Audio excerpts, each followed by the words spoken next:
মির্জা আব্বাস, সালাউদ্দিন আহমেদ, মির্জা ফখরুল ইসলাম আলমগীর, তারপরে আপনার এই আমির খুসরো মাহমুদ, তারপরে হচ্ছে আপনার হাবিবুর নবী হাবিব হাবিব হাবিবুল হাবিব সোহেল, এই হাবিবুর নবী ইয়ার এই ইয়েতে ওই দিন মারামারি হয়েছে জন এখানে টাঙ্গাইল পাবনায়।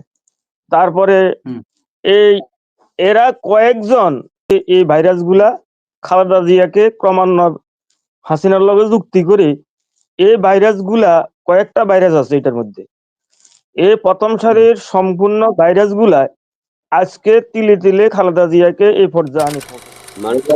মানবরাজু স্যার অত্যন্ত স্পষ্টভাষী মানুষ, উনি সত্য কথাই বলেন সব সময়। বিগত কয়েক বছর থেকে আমরা টক শোতে সাধারণ মানুষ যারা, তারা ওনার কথায় আমরা আসলে তৃপ্তি পাই।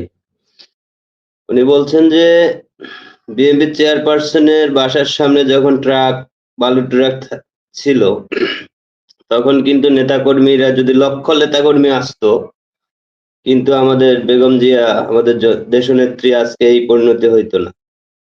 কারণ শেখ হাসিনা বেগম জিয়াকে মাইনাস করার জন্য বিভিন্ন ধরনের মিথ্যা মামলা এবং নির্যাতনের কারণেই কিন্তু উনি আজকে অসুস্থ। আমরা যারা বিএনপি করি বা করছি, তাদের দুর্বলতার কারণেই কিন্তু আওয়ামী লীগ সুযোগ পেয়েছে। 14 সালে বা 13 সালের দিকে যখন জামাত শিবির আন্দোলন করে, তুমুল আন্দোলন সাইদি সাহেবের রায় নিয়ে, একদিনেই মনে হয় 100-র উপরে মানুষ মারা গেছে। সেই মুহূর্তে যদি বিএনপি একসাথে নামতো, বিএনপি জামাত, কিন্তু আওয়ামী লীগ এত বড় সাহস পাইতো না। কিন্তু আমাদের বিএনপি জামাতের মধ্যে তখন তো জোট ছিল বলা যায় এক প্রকার। এখন এই যে কাদা ছড়াছড়ি, মির্জা আব্বাস সাহেব বলছে যে জামাতের জন্য আওয়ামী লীগই পারফেক্ট। এটা আসলে অত্যন্ত সাধারণ মানুষকে আশাহত করে, এবং বিএনপির যে বড় বড় কিছু নেতার কারণেই কিন্তু আজকে মানুষ বিএনপি থেকে দূরে সরে যাচ্ছে। আমি একজন বিএনপি কর্মী, 5 তারিখের আগে সংগ্রাম করছি। বিএনপির এই যারা রাজাকার বিভিন্ন ট্যাগিং যে শব্দগুলা বলতেছে জামাতের প্রতি, এদের কি কারণে কি বিএনপির ইমেজ কমতেছে না? ঠিক আছে, জামাতেরও সংযত হইতে হবে, কিন্তু বিএনপি তো বড় দল, এটা কি লাগাম টানার মতো কেউ নেই?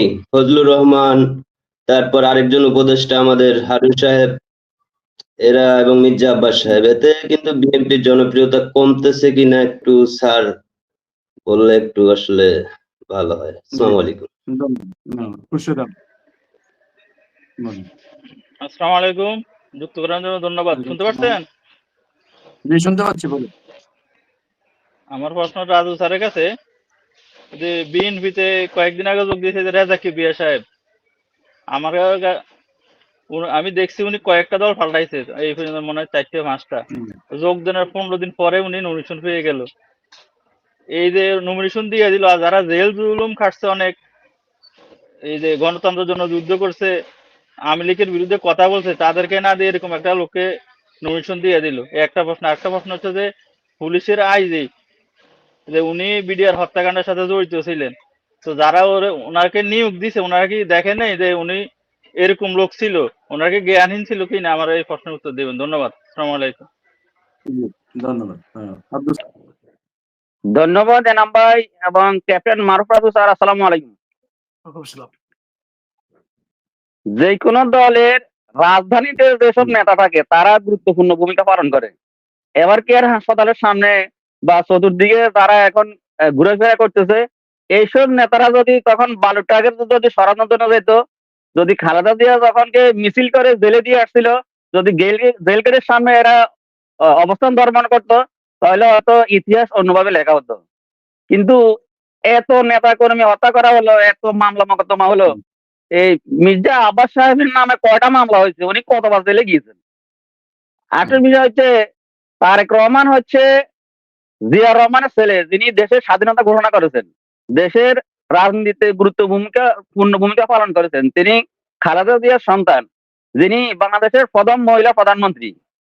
উনি যদি এই নির্বাচনে না আসেন বা নির্বাচনের সময় যদি ভূমিকা পালন না করেন, লন্ডন থেকে উনি যদি বক্তৃতা বিবৃতি দিয়ে দেন, তাহলে দলের জন্য যে নির্বাচন বৈতরণী পার করা, উনি বলেছেন এই নির্বাচনটা কঠিন নির্বাচন হবে।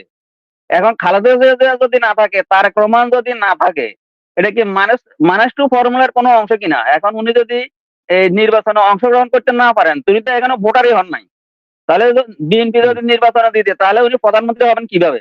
এবং দলের ভূমিকা কি হবে? এবং দলের জন্য কি আপনি মনে করেন না যে বিএনপির জন্য কোনো বিপর্যয়ের কারণ হতে পারে? ধন্যবাদ সবাইকে। আসলে আমি যে কথাটা রাজু ভাই এতক্ষণ পর্যন্ত কথাগুলো বলছে, আসলে আমি শুনছি।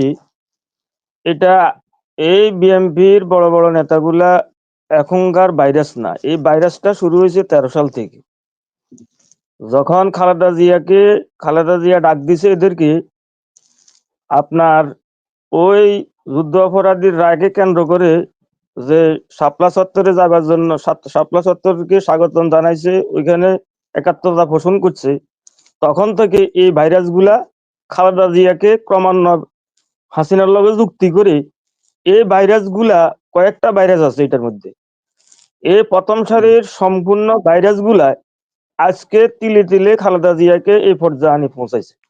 এখন মৃত্যুর শয্যা আনি এই ভাইরাস গুলা আনি পৌঁছাইছে। এখন এই দলটারে, জিয়া রহমানের এই দলটাকে, খালেদা জিয়ার এই দলটাকে আজকে এই ভাইরাস, এটা করোনা ভাইরাস থেকেও খারাপ। এরা যে কথাগুলা বলে, এটা কোনো মানুষের ভাষা হতে পারে না। যে দলের সাথে ঐক্য করে ক্ষমতায় গেল বারবার, যে দলের সাথে মিটিং একসাথে করছে, যে দলের সাথে আন্দোলন সংগ্রাম একসাথে করছে, সেই দলকে আজকে তারা যে কথাগুলা বলে, এটা ভাইরাসের চেয়েও খারাপ, এটা করোনা ভাইরাসের চেয়েও খারাপ। এরা মির্জা আব্বাস, সালাউদ্দিন আহমেদ, মির্জা ফখরুল ইসলাম আলমগীর, তারপরে আপনার এই আমির খুসরো মাহমুদ, তারপরে হচ্ছে আপনার সোহেল, এই হাবিবুর নবী ইয়েতে ওই দিন মারামারি হয়েছে জন এখানে টাঙ্গাইল পাবনায়। তারপরে এই এরা কয়েকজন এটা খালেদা জিয়ার একটা ভিডিও গত 2-3 দিন আগে ফেসবুকে ভাইরাল হয়েছে। খালেদা জিয়া বলছে, কিসের ছাত্র দল, কিসের যুব দল, আমি ডাক দিলে তোমাদেরকে আমি পাই না, তোমরা আমার কথা সাড়া দাও নাই। এই কথাগুলো তো আজকে বিভিন্ন ফেসবুকে আসতেছে। এই ভাইরাস দিয়ে সামনে বিএনপির কি অবস্থা হবে, এই নিয়ে রাজু ভাই একটু কথা বলেন। আপনার কথাগুলা অত্যন্ত ভালো লাগে, দেশের মানুষ আমরা শুনতে অত্যন্ত ভালো লাগে, আপনার কথাগুলা বলেন। আর বললো বা লাভ হইব কি, এই ভাইরাস গুলা তো সামনে আগাই আছে। এখন এদেরকে যদি তারেক রহমান মাইনাস করে দেয়, তাহলে ভবিষ্যৎ তো বিএনপির জন্য অন্ধকার। কারণ খালেদা জিয়া তো এখন মহিষ্ঠ অবস্থাতে আছে, ওনার যে অবস্থা তো শুনছি, রাত্রে হয়তো 2টা বা 3টার দিকে ওনাকে লন্ডনে নিয়ে যাবে, কাতার অ্যাম্বুলেন্স আসার পরে ওনাকে নিয়ে যাবে। তাহলে এখন কি হবে এই দলের হাল ধরবে কি? এই দল তো তারেক জিয়া ছাড়া হাল ধরার কোনো আর লোক নাই। তাহলে তিলে তিলে খালেদা জিয়াকে শেষ করলো, তারেক রহমানরা শেষ করলো, তো এখন দলের হাল ধরবে কি? এ নিয়ে রাজু ভাই কিছু কথা বলবেন। ধন্যবাদ। আসসালামু আলাইকুম রহমতুল্লাহ। রইসুল ইসলাম স্যার বলুন। আসসালামু আলাইকুম রহমতুল্লাহ। জি, শুনতে পাচ্ছেন? শুনতে পাচ্ছি, বলুন। জি, আসসালামু আলাইকুম। যে আমার প্রশ্ন হলো, তারেক রহমান বাংলাদেশে যে আসতে পারতেছে না, এটা আসলে কোন কারণে, কে বাধাটা? মারুফ স্যারের কাছে প্রশ্ন, নাকি ইন্ডিয়া থেকে তাকে বলবে যে তুমি দেশে যাও, সামনে প্রধানমন্ত্রী তোমাকেই আমরা দেব, ঘোষণা করব, না এই আসার জন্য আছে, সে আসতে পারে না? আমার এটা একটা প্রশ্ন।